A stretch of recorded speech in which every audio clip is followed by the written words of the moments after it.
Viruses, worms, Trojans, and bots are all part of a class of software called malware.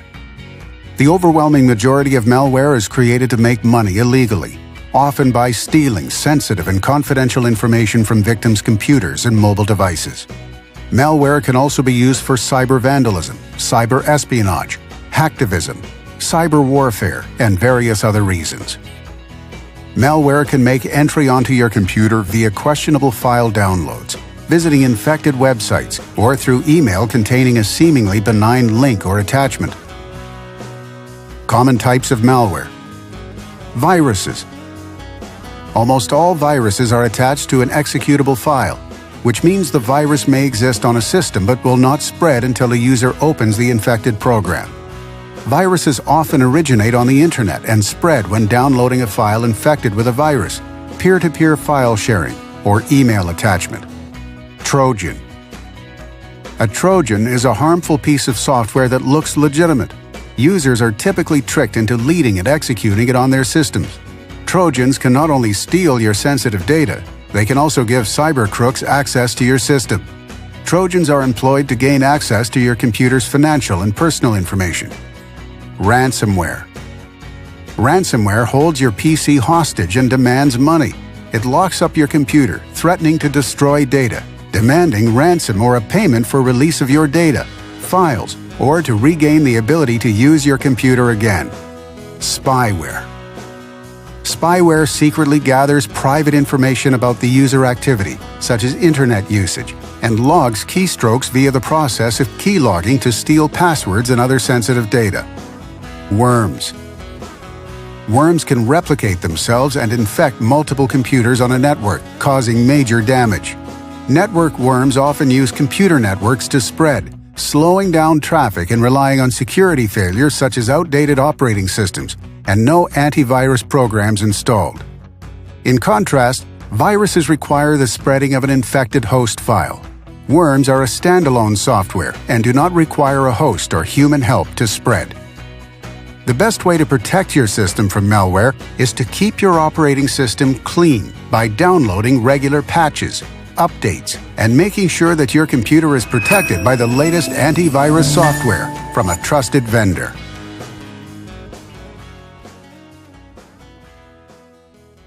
Identity theft is one of the most pervasive crimes of the 21st century. Every 2 seconds, another person becomes a victim of identity theft, with over $16 billion stolen from 12.7 million U.S. consumers just last year. Your identity and personal financial information are always at risk when using your ATM card, whether at a store, gas station, over the phone, or online. Identity thieves can place credit card skimming and PIN capturing devices on ATM card readers. And if you use your debit card, your bank account information could become exposed and your hard-earned money stolen as a result. Use a credit card instead, whenever possible, to limit your liability and risk. If you ever use public Wi-Fi hotspots at fast food restaurants or coffee shops, look out for fake Wi-Fi spots called honey spots set up by hackers. They can steal your sensitive and personal information, open credit card and loan accounts in your name, and stick you with the debt. Use internet security software to protect your sensitive data when using public Wi-Fi. Ever lost your wallet or had your computer hacked into? If your social security number becomes compromised, identity thieves can file fraudulent tax returns in your name and steal your money. Never, ever give out your social security number to anyone other than a party you highly trust. ID theft crime does not always have to be high-tech. Did you know 30% of identity theft victims are scammed by family members and close friends? The high level of access to sensitive information that perpetrators have is the key in these crimes. Open a phishing email, visit questionable websites, give out your sensitive information online. All of these could compromise your personal data. While it may not always be possible to stop all identity theft 100% of the time, you should do the best you can to protect yourself and safeguard your identity.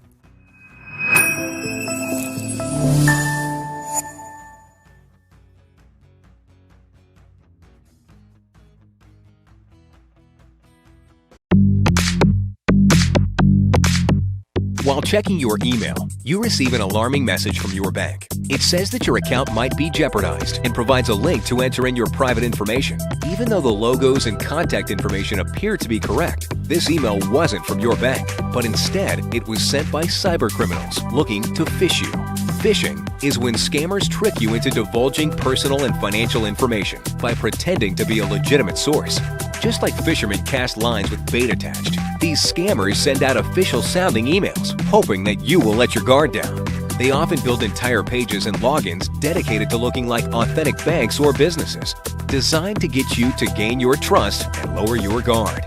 Even more alarming, phishers can even pose as your friends and family to trick you. In some cases, a phishing email can install malware on your computer without you even entering your username and password. Regardless of how they obtain it, once cybercriminals have your login information, they can change your passwords, steal your money, and even your identity. There are many ways to identify a possible phishing email.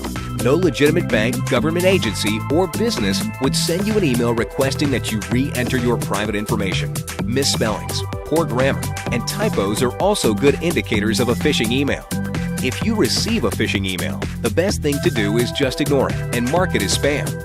You can also use anti-spam filters as a way to avoid these emails entirely. You should always be on guard when opening up unknown emails.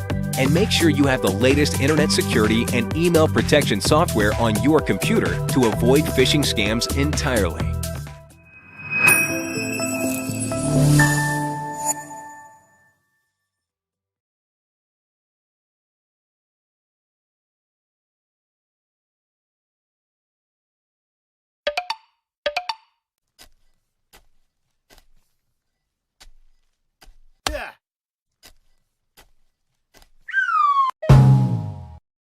Ugh.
Oh.